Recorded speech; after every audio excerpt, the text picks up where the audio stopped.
Networking व्यवसायमा नजोडिने र जोडीको भए तत्काल छाड्न अर्थमन्त्री जनार्दन शर्माको आग्रह। निप्सेको सिइओमा कृष्णबहादुर कार्की नियुक्त। म्यान पावर कम्पनीको रेटिङ गरिने दोहोरो अङ्कले घट्यो निप्से। कारोबार रकम भने 8.5 अर्ब लाग्यो। प्राधिकरणका नवनियुक्त महानिर्देशक अधिकारीले सम्हाले कार्यभार। नेपालमा 18 वर्ष माथिका 70% लगाए कोरोनाको पुनः खोप। स्थगित भएका लोकसेवाका परीक्षा फागुन 6 गतेदेखि हुने। लोकसेवाले रोकेको शाखा अधिकृतको परीक्षा तत्काल नहुने। परम्परा मिच्दै पर्यटन मन्त्रीले उड्डयन प्राधिकरणमा ल्याए महानिर्देशक। बलात्कारपछि हत्यामा संलग्न 3 जनालाई जीवितै रहेसम्म कैद गरियो। पश्चिम नेपालमा वर्षा र हिमपात, आज देशभर पानी पर्ने। एमसीसी ल्याउने शर्तमा गठबन्धन कायमी रहन सक्दैन भन्दै चित्रबहादुर केसीले भने। बालिका मृत्यु प्रकरणमा झारफुक गर्ने महिला जेल चलान। ललितपुरमा गाडीको अवस्थामा शव भेटियो। मोरङ घटनासँग जोडिएको आशंका। अनलाइन नेटवर्किङ कारोबारका लागि गाउँ गाउँमा नगद सङ्कलन। सतर्क रहन सबैलाई आग्रह। पछिल्लो 24 घण्टामा नेपालमा कोरोना संक्रमणबाट थप 14 जनाको मृत्यु। 3175 जना संक्रमित थपे। प्रयाङ्क भिडियोको विषयमा गृह मन्त्रालयको चेतावनी सकारात्मक भन्दै ओरेकको भनाई। मन्त्री यादवलाई बोलाएर मानव अधिकार आयोगले भन्यो उत्तेजनापूर्ण अभिव्यक्ति नदोहोर्याउनु। मापदण्ड विपरीत निजी अस्पताल बन्द गराउन डाक्टर गोविन्द केसीको माग। कोरोना भाइरसको नक्कली खोप बरामद, यसबारे पूरै जानकारी। तेस्रो लिङ्गी युवतीको बलात्कारपछि हत्या प्रकरण, 3 जनालाई जीवितै रहेसम्म जेल र जरिवानाको फैसला। एमसीसी विरुद्ध सत्ता गठबन्धन सम्बन्ध युवाको प्रदर्शन। प्रदेश 1 का मुख्यमन्त्री राईलाई कालो झण्डा देखाउने प्रयास। एमसीसी का 800 पेज दस्तावेज अध्ययन गर्न झलनाथ खनालले खटाए 12 जना। लिम्बूको सब घरभित्र गाड्ने प्रयास असफल भएपछि बाहिर गाडेर ढलान। प्रचण्डले एमसीसी बारेमा प्रधानमन्त्री शेरबहादुर देउवा सामु अघि सारे 2 विकल्प। मोरङको उखुबारी घटनामा ट्विस्ट, अर्को सब ललितपुरको ठेचोमा भेटियो। दर्शकवृन्द नमस्कार, तपाईहरुलाई फेरि पनि स्वागत छ हाम्रो च्यानल स्मार्ट खबरमा। म आर्यन उपानी। दैनिक जस्तै तपाईहरुमा आजका पनि मुख्य समाचारहरु लिएर उपस्थित भइसकेका छौं। हाम्रो मेहनतका लागि तपाईहरुले यो भिडियोलाई एउटा लाइक अवश्य गर्नुहोला। त्यसैगरी तपाईहरुले अहिलेसम्म हाम्रो च्यानल स्मार्ट खबरलाई सब्स्क्राइब गर्नुभएको छैन भने सब्स्क्राइब गर्नुहोला। साथै छेउमा रहेको बेल घण्टीमा क्लिक गरी अलमा क्लिक गर्न पनि नबिर्सिनुहोला। आउनुहोस् आजका मुख्य समाचारतर्फ लागौं दर्शकवृन्द। पहिलो खबर सुरु गरौं कोरोना भाइरसको अपडेटबाट। पछिल्लो 24 घण्टामा नेपालमा कोरोना संक्रमणबाट 14 जनाको मृत्यु भएको छ भने थप 3175 जना कोरोना संक्रमित थपिएका छन्। स्वास्थ्य मन्त्रालयका अनुसार 10,026 जनाको PCR परीक्षण गर्दा 2742 जना र 2569 जनाको एन्टिजन परीक्षण गर्दा 433 जना गरी 3175 जनामा कोरोना भाइरस कोभिड-19 को संक्रमण पुष्टि भएको हो। हाल देशभरमा 63293 सक्रिय संक्रमित रहेका छन् भने 8723 जना संक्रमण मुक्त भएका छन्। आज थपिसँगै नेपालमा कोरोना संक्रमितको कुल संख्या 10,75,663 पुगेको छ। त्यस्तै नेपालमा मृत्यु हुनेको संख्या 11,778 पुगेको छ भने 8,86,443 जना कोरोना संक्रमण मुक्त भएका छन्। मन्त्रालयका अनुसार हाल 61,862 जना होम आइसोलेसनमा रहेका छन् भने 1,434 जना संस्थागत आइसोलेसनमा रहेका छन्। कोरोनाका बिरामी मध्ये 281 जनाको आइसियु र 59 जनाको भेन्टिलेटरमा उपचार भइरहेको छ। यस्तै 10 वर्ष मुनिका 65 बालबालिकामा कोरोना संक्रमण पुष्टि भएको छ भने 11 देखि 20 वर्ष उमेरसम्मका 104 जना कोरोना संक्रमित थपिएका छन्। काठमाडौँ उपत्यकामा थप 1509 जनामा कोरोना संक्रमण पुष्टि भएको छ भने स्वास्थ्य मन्त्रालयका अनुसार काठमाडौँमा 1249, ललितपुरमा 183 र भक्तपुरमा 77 जनामा कोरोना संक्रमण देखिएको हो। अर्थमन्त्री जनार्दन शर्माले डिजिटल नेटवर्किङ व्यवसायमा नजोडिन र जोडिएको भए तत्काल छोड्न सबैलाई आग्रह गरेका छन्। बिहीबार माओवादी केन्द्र कर्णाली प्रदेशको भर्चुअल विस्तारित बैठकलाई सम्बोधन गर्दै उनले यस्तो आग्रह गरेका हुन् भने डिजिटल नेटवर्किङको माध्यमबाट देशको पुँजी विदेश पलायन भइरहेकाले यस्तो गैर कानुनी गतिविधि नियन्त्रणका लागि सरकारलाई सहयोग गर्न उनले आग्रह गरेका छन्। कतै कोही व्यक्ति यस व्यवसायमा संलग्न रहेको भए त्यसको सूचना दिएर सरकारलाई सहयोग गर्न समेत उनले अनुरोध गरेका छन्। उनले प्राकृतिक साधन स्रोतमा स्थानीय जनताको स्वामित्व कायम गरी सामुदायिक पुँजी निर्माण गर्ने कार्यक्रम बनाउन कार्यकर्ताहरूलाई निर्देशन दिएका छन्। अर्थमन्त्री जनार्दन शर्माले कर्णाली प्रदेशमा समाजवादको आधार तयार गर्न उत्पादन र रोजगार अभियान सञ्चालन गर्नुपर्ने जोड दिएका छन्। जिम्मेवार तहका नेताहरूले नै वडाको नेतृत्व लिएर श्रम समूह र श्रम दल बनाएर उत्पादनको काम अघि बढाउन समेत उनले आग्रह गरेका छन्। मन्त्री शर्माले प्रत्यक्ष निर्वाचित कार्यकारी प्रमुख, पूर्ण समानुपातिक निर्वाचन प्रणाली र पहिचानको मुद्दा स्थापित गराउने विषयलाई आगामी निर्वाचनको एजेन्डा बनाउन कार्यकर्ताहरूलाई निर्देशन समेत दिएका छन्। त्यसैगरी तपाईहरू क्रिप्टोकरेन्सी कारोबारमा र अन्य नेटवर्किङ व्यवसायमा जोडिनु भएको छ भने तत्काल छाड्न अर्थमन्त्री जनार्दन शर्माले आग्रह गरेका छन्। सर्वोच्च अदालतको अन्तिम आदेशका कारण रोकिएको लोकसेवा आयोगको शाखा अधिकृतको लिखित परीक्षा तत्काल सुरु नहुने भएको छ। सर्वोच्च अदालतको पूर्ण इजलासले गत माघ 12 गते कर्मचारी समायोजन र शाखा अधिकृतको दरबन्दी संख्या सम्बन्धी विवाद टुङ्गिए पनि आयोगले परीक्षा सुरु गर्न नसकिने निष्कर्ष निकालेको हो। आयोगका एक पदाधिकारीका अनुसार आयोगलाई विपक्षी बनाएका करिब 35वटा मुद्दा मध्ये 25वटा मुद्दा सर्वोच्च अदालतको पूर्ण इजलासबाट टुङ्गिए पनि अरू केही मुद्दा भने बाँकी रहेका छन्। पछिल्लो पटक कोरोना महामारीको तेस्रो लहरका कारण सर्वोच्च अदालतले सेवा कटौती गरेर केही सीमित प्रकृतिका मुद्दामा मात्रै सुनवाई गरिरहेको छ र सर्वोच्च अदालतमै विचाराधीन अरू मुद्दामा नटुङ्गेको भन्दै लोकसेवा आयोगले गत वर्ष नै प्रारम्भिक शिक्षा लिएको शाखा अधिकृतको दोस्रो चरणको परीक्षा सुरु गर्न नसक्ने निष्कर्ष निकालेको हो। माघ 12 गते सर्वोच्च अदालतले कर्मचारी समायोजनलाई कानुन सम्मत ठहराउँदै समायोजन भएका कर्मचारीहरूलाई फेरि सङ्घीय निजामती सेवामा फर्काउन नपर्ने फैसला समेत सुनाएको थियो। विशेष गरी लोकसेवाले रोकेको शाखा अधिकृतको परीक्षा तत्काल नहुने भएको छ।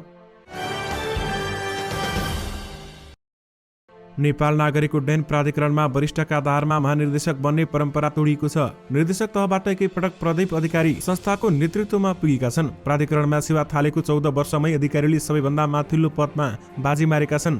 हाल 42 वर्षका अधिकारी यसअघि खुला प्रतिस्पर्धाबाट 8औं तहबाट 11औं तहमा नाम निकालेका थिए। उनी 2064 सालमा 7औं तहको इन्जिनियरका रूपमा प्राधिकरणमा सेवामा प्रवेश गरेका थिए। संस्कृति पर्यटन तथा नागरिक उड्डयन मन्त्री प्रेम आलेले प्राधिकरणका उपमहानिर्देशकहरूलाई पन्छाएर अधिकारीलाई महानिर्देशक पदमा नियुक्त गर्ने प्रस्ताव मन्त्री परिषद लगेका छन् र अधिकारी भन्दा माथिल्लो तह 12औंमा रहेका आधा दर्जन आकांक्षीहरूलाई उछिन्दै महानिर्देशक बनेका अधिकारीले बिहीबार पदभार ग्रहण समेत गरेका छन्। प्राधिकरणमा यसअघि महानिर्देशक बनाउँदा वरिष्ठता मिचिएको थिएन, तर कानुनले बाध्यकारी नगरेकाले मन्त्री आलेले यसपटक अधिकारीलाई परम्परा तोडेरै महानिर्देशक बनाएका छन्। वरिष्ठता मिचेर नियुक्त दिने कार्यले भविष्यमा संस्थाभित्र अस्थिरता र विवाद निम्ति नै जोखिम बनाएको एक पूर्व महानिर्देशक बताउँछन्।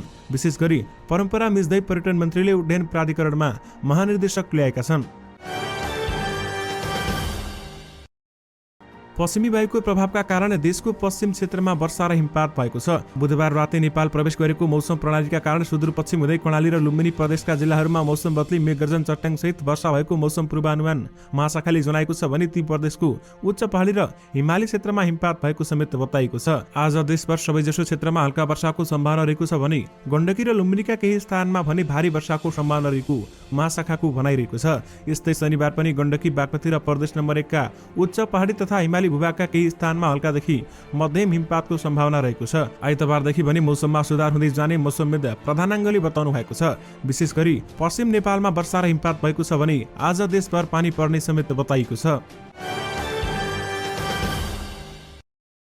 मोरङको धनपाल 7 स्थित उखुबारीमा घटेको घटनामा ट्विस्ट आएको छ। प्रहरीले सोही घटनासँग सम्बन्ध रहेको अर्को शव फेला पनि पारेको छ। प्रहरीले ललितपुरको ठेसोबाट एक पुरुषको शव फेला पारेको हो। महानगरीय अपराध महाशाखाको टोलीले गाडीको अवस्थामा रहेको शवलाई उत्खनन गरिएको प्रहरी स्रोतले बताएको छ। प्रहरीका अनुसार मोरङको उखुबारीमा घटनामा एकजना शंकास्पद व्यक्तिलाई नियन्त्रणमा लिएर सोधपुछ गरिएको थियो भने सोधपुछकै क्रममा ती व्यक्तिले मोहन प्रसाद लिम्बू नामका व्यक्तिको शव ललितपुरको ठेसोमा गाडीको बयान समेत दिएका थिए। सोही बयानका आधारमा शव उत्खनन गरिरहेको प्रहरीको स्रोतको दाबी रहेको छ भने एक हप्तापछि मोरङको धनपाल 7 स्थित उखुबारीमा 2 दिनमा 2वटा शव गाडीको अवस्थामा फेला परेको थियो।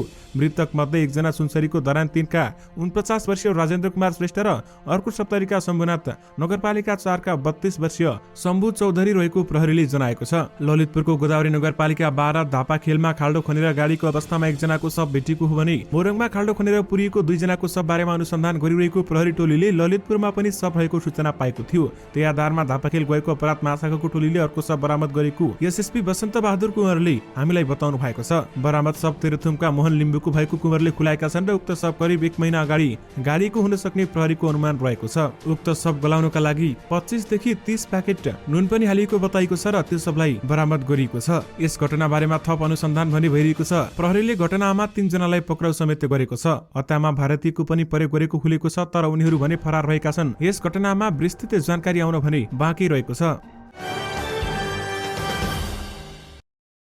अमेरिकी आर्थिक सहयोग परियोजना मिलेनियम च्यालेन्ज कम्प्याक्ट एमसीसी का सहायक दस्तावेज अध्ययनका लागि संयोजक जलनाथ खनालले 12 जनाको टोली खटाएका छन्। 7वटा दस्तावेजका 800 पृष्ठ अध्ययनका लागि नेकपा एकीकृत समाजवादी पार्टीका प्रवक्ता जगन्नाथ कतिवटाले विज्ञ समेत खटिएका छन् भने बुधबारदेखि उनीहरूले एमसीसी सम्झौता सम्बन्धी दस्तावेज अध्ययन गरिरहेको खनालले बताएका छन्। एमसीसी सम्झौता नेपालको हितमा नभएकाले संसदमा पेश गर्दा समस्या ल्याउने भन्दै त्यसको विरोधमा रहेका खनालकै नेतृत्वमा सबै कागजात अध्ययन भइरहेका छन्। एमसीसी सम्झौतालाई संसदमा पेश गर्ने गर्ने तयारी भइरहेका बेलामा सत्ता गठबन्धनमै कुराकानी नमिलेपछि रोकिएको छ भने एमसीसी सम्झौतामा रहेका कतिपय प्रावधान नेपाल राष्ट्रको हितमा नभएको भन्दै माओवादीका केन्द्र नेकपा एकीकृत समाजवादी पार्टी र राष्ट्रिय जनमोर्चाले तत्काल संसदमा लागू नहुने अडान समेत लिइरहेका छन्। विशेष गरी एमसीसीका 800 पेज दस्तावेज अध्ययन गर्न जलनाथ खनालले 12 जना खटाएका छन्।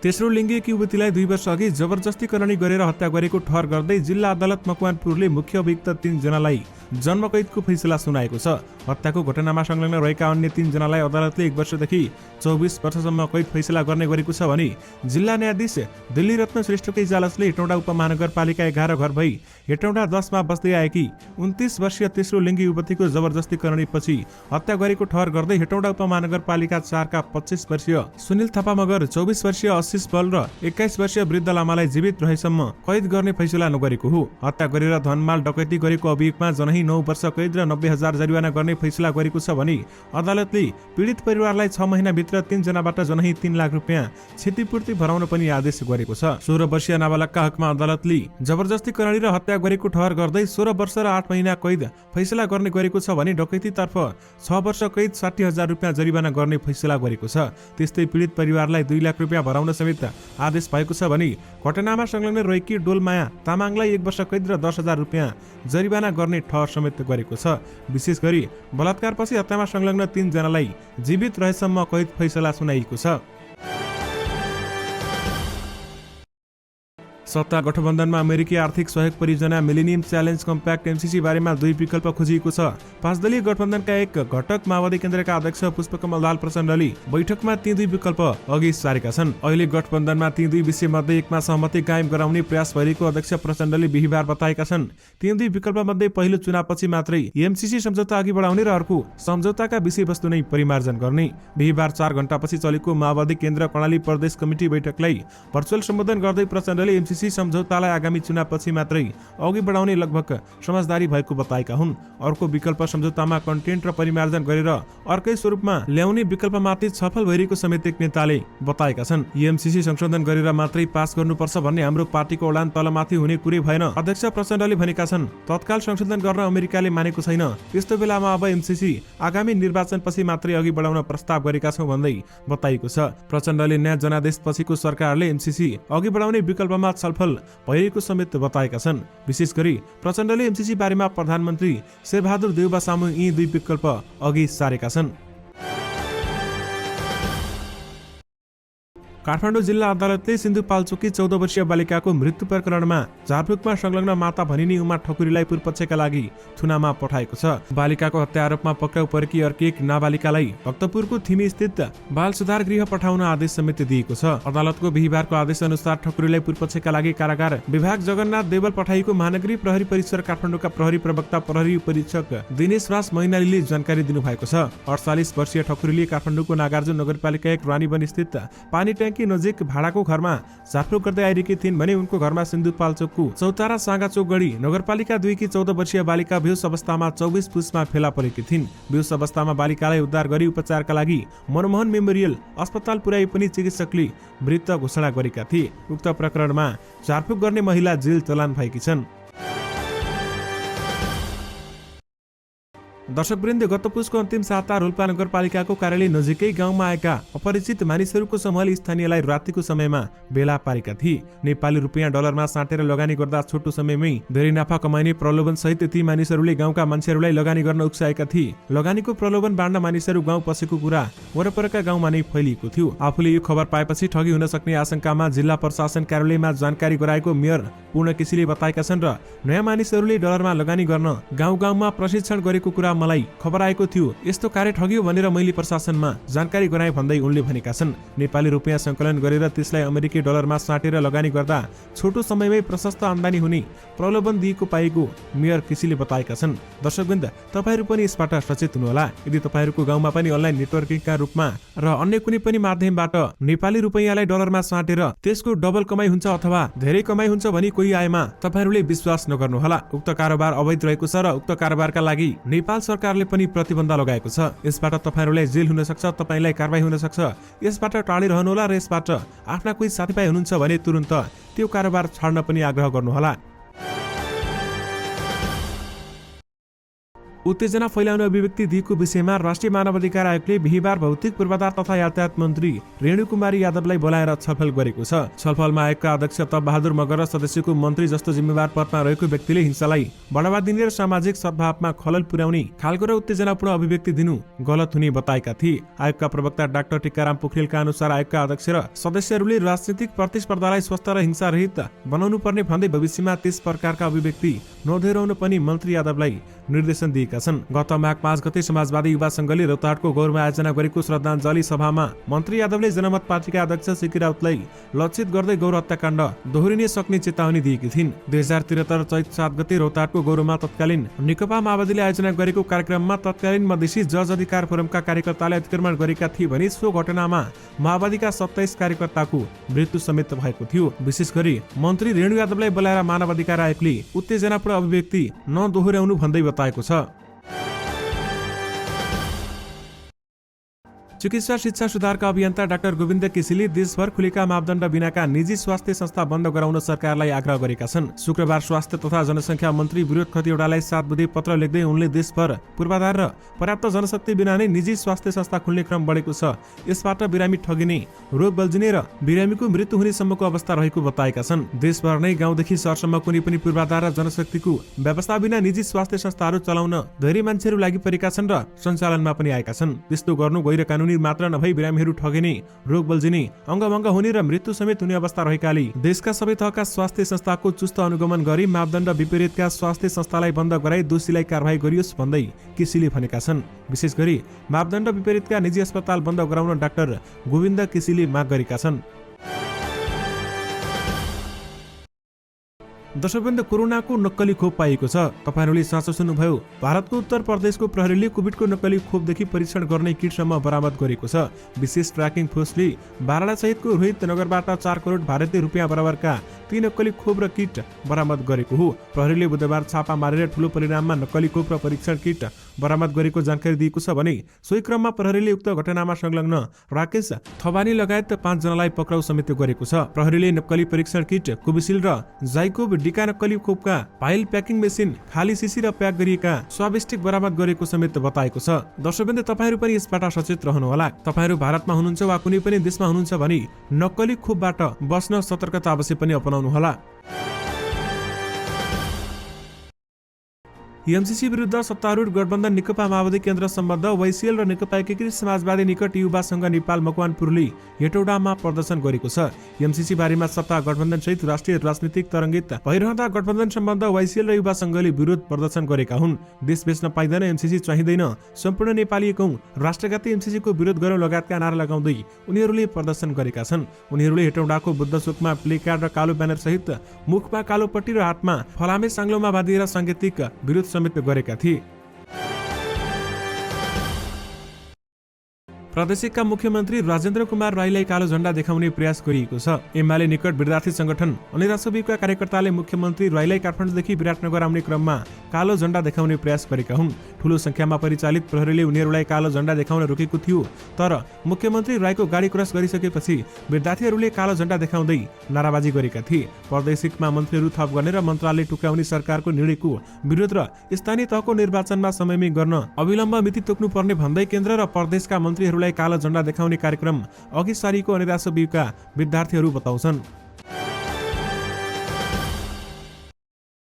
राष्ट्रिय जनमोर्चाका अध्यक्ष चित्रबहादुर केसीले अमेरिकी सहयोग परियोजना मिलेनियम च्यालेन्ज कम्प्याक्ट एलसीसी ल्याउने शर्तमा सत्तारूढ गठबन्धनलाई निरन्तरता दिन नसक्ने बताएका छन्। राष्ट्रिय जनमोर्चा लम्हाइनगर कमिटीले बिहीबार आयोजना गरेको पत्रकार भेटघाटमा उनले गठबन्धन भन्दा राष्ट्रियता ठूलो भएको टिप्पणी गरेका छन् र नेपाली कांग्रेस गठबन्धन कायम राख्नुपर्छ भन्नेमा लागि परेको छ। उनले भनेका छन्, त्यही गठबन्धनको अडानमा एमसीसी आउने प्रयास भइरहेको छ र कुनै पनि हालतमा एमसीसी पास हुँदैन। अध्यक्ष केसीले संसद अवरुद्ध गरेर जनताको आवाज बोल्ने थलो बन्द गर्नु राम्रो संकेत नभएको बताएका छन् र संसद लामो समय अवरुद्ध हुँदा प्राप्त उपलब्धि गुम्ने खतरा रहेको समेत उल्लेख गरिएको छ।